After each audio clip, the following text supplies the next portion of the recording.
I'll tell you my favorite story, the funniest thing that's ever happened in my life. This is probably the single fiercest funny moment I've ever known. My freshman year in college, I attended Wayland Baptist College, one of our fine Baptist schools in Plainview, Texas, the most appropriately named town in the world. Plainview, Texas. Any way you look, out of it or into it, it's a plain view. West Texas, as many of you know, is the world's headquarters of nothing. Flat, desolate. In fact, you can stand in the middle of it and see the rest of it. It's an incredible place. People out there love their nothing, though. They build fences around their nothing. They're going to keep your something off their nothing. They will do this. My freshman year in college, I went with my best friend from home, Elmore Averett. Elmore and I were in a quartet with two other fellows, Jim Hart and Ed Clark. Ed Clark was from Dallas. When you went from Plainview across to Dallas, you drove about 350 miles across the northern part of West Texas. From there, it was another 130 miles to my home, Jacksonville, which is over in the southeastern part of that area. And it's in what we call the deep East Texas area, the Piney Woods, 90 miles due west of Shreveport. We were going to ride, Elmore and I were going to ride with Ed Clark in his 1950 Plymouth convertible, burgundy with a white top, across West Texas to Dallas. My mother and Dad were going to drive up and meet Elmore and me in Dallas and take us back to Jacksonville. A week later, Ed was going to come through Jacksonville and pick Elmore and me up, and we're going to go spend the weekend together down in Galveston, Texas, and get a little sun and rest up and then go to work for the summer. So we piled the car full in Ed's convertible, and we're going to head across West Texas, go home for the summer. As we got to getting ready for the trip, it began to dawn on us that as we got on the road tomorrow, we could fix the back seat of Ed's convertible in such a way, with boxes and books and duffel bags and pillows and suitcases and all that kind of stuff. And when we put the top back mid-morning, we could actually get up on the back of his convertible and sunbathe and get ourselves ready for the trip to Galveston. Typical freshman logic. So we did that. Packed the back seat full, put a couple of army blankets over it, and made us a smooth place, up level with the top of the seats, the bottom of the windows. Well, we get ready and tear off across West Texas. We got out past Matador and all those places, and we're heading toward North Vernon and blazing on down toward Wichita Falls and heading into Dallas. About 10:30, the temperature was already 90 to 92 degrees, hot, muggy, no air conditioning in Ed's convertible, of course.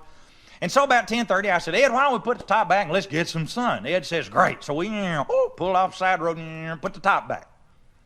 Well, I decided I'd go first. So I got up on the back of the convertible, took off my shirt, and started to sunbathe. I don't know how many of you have ever sunbathed at about 65 miles an hour. You begin to have sympathy with anything that was ever cooked on a rotisserie. You don't need copper tone, you use barbecue sauce. And I'm telling you, it was so hot, so fiercely wind whipped. It was just something, lots of problems. One was that all the heat was just bearing down. Second, in a convertible, your hair always feels like it needs an oil change.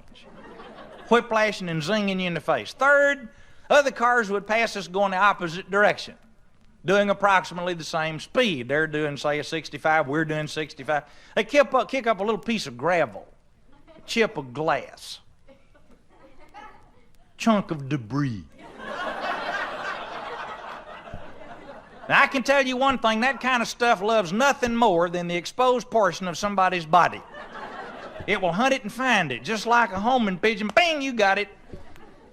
And you're going 65, he's going 65, and you have just been smitten with a 130-mile-an-hour piece of debris. And it'll put a hickey on you. I mean, you just get a bruise.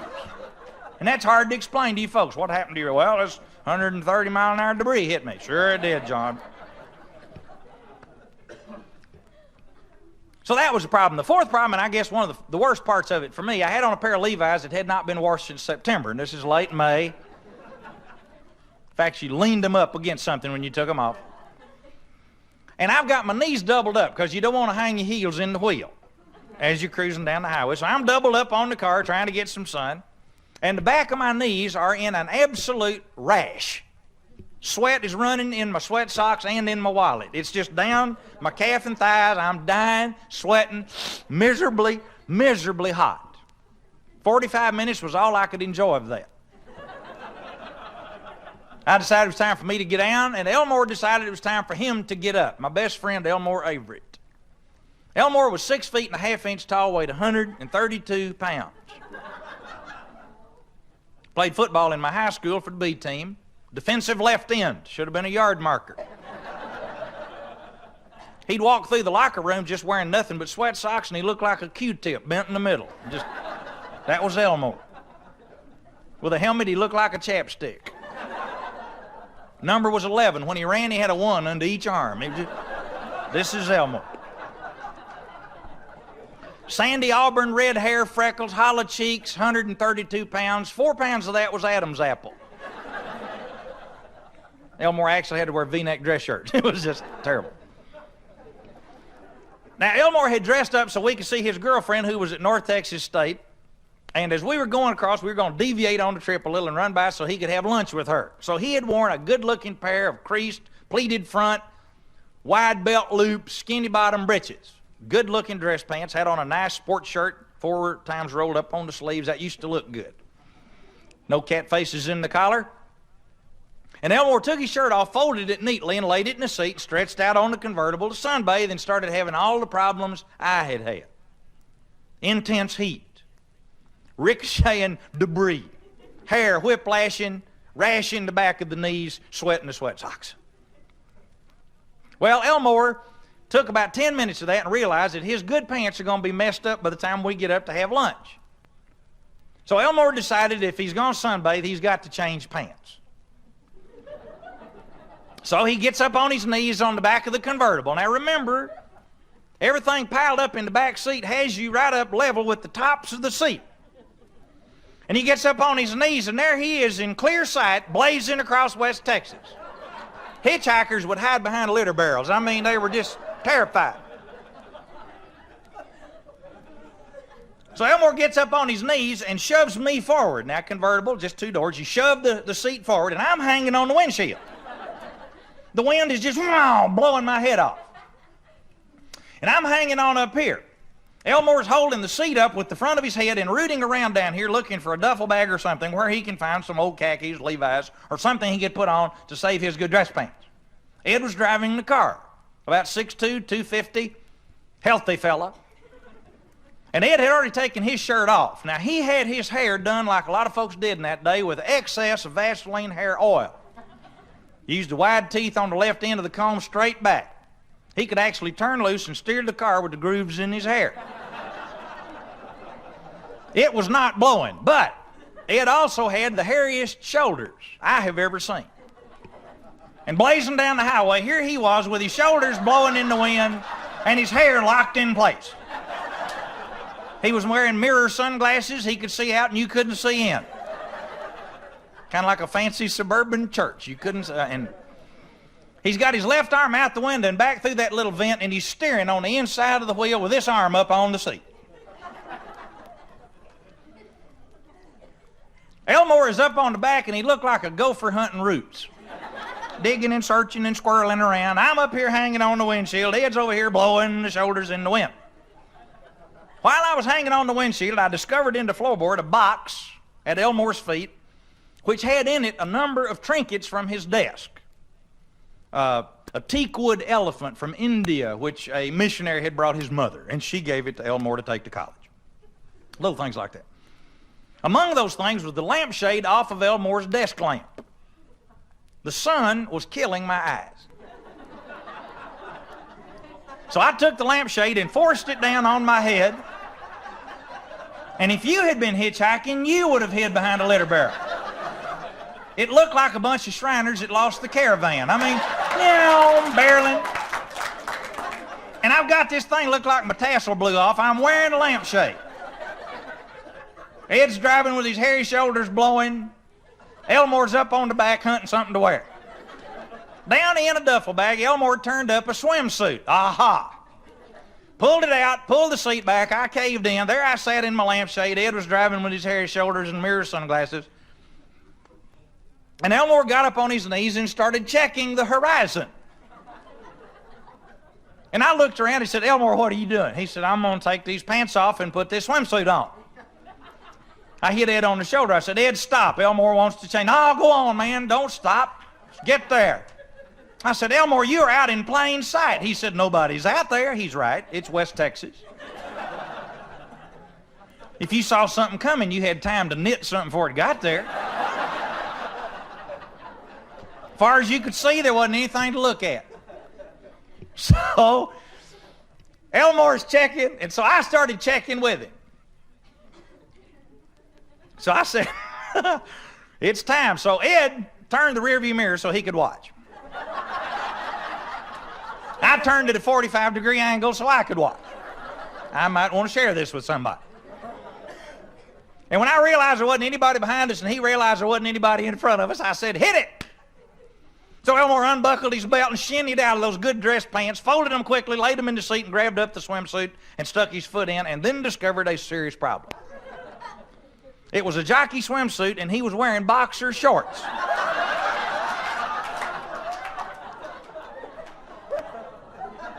No matter how hard he tried to tuck them in, they'd blow back out. He looked like he parachuted in on the back of this car.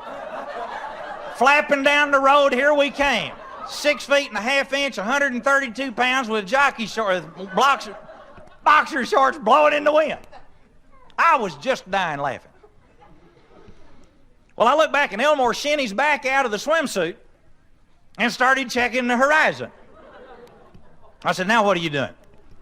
So I'm going to take this underwear off and then I'm going to put this swimsuit on. I said, Ed, stop. Elmore said, go on. Nobody's out there.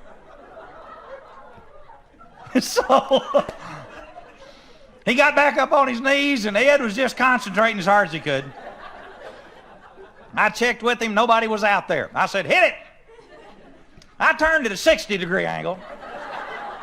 Ed put the night dimmer on his mirror.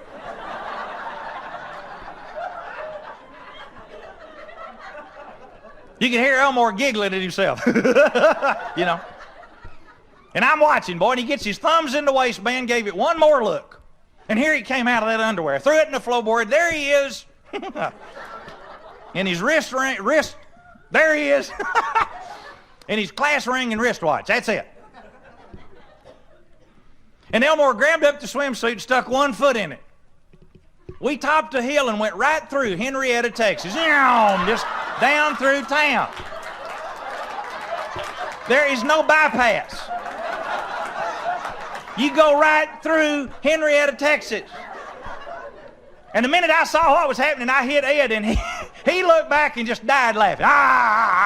And slowed down to 20. And got on the horn. There's nowhere for Elmore to hide. He is up level with the seat in plain view of the whole world. I'm wearing the lampshade. I stood up behind the windshield and started greeting everybody in Henrietta. Wonderful to be in your city today. And I looked back and Elmore was up on his hands and knees with his face hidden, with his bare back end shining to the stars. Ed circled the square twice. I looked back and felt sorry for Elmore. Took the lampshade and put it on him. Stood at attention with my hand on my heart, and we drove out of town. They didn't make an arrest because nobody could make a positive identification.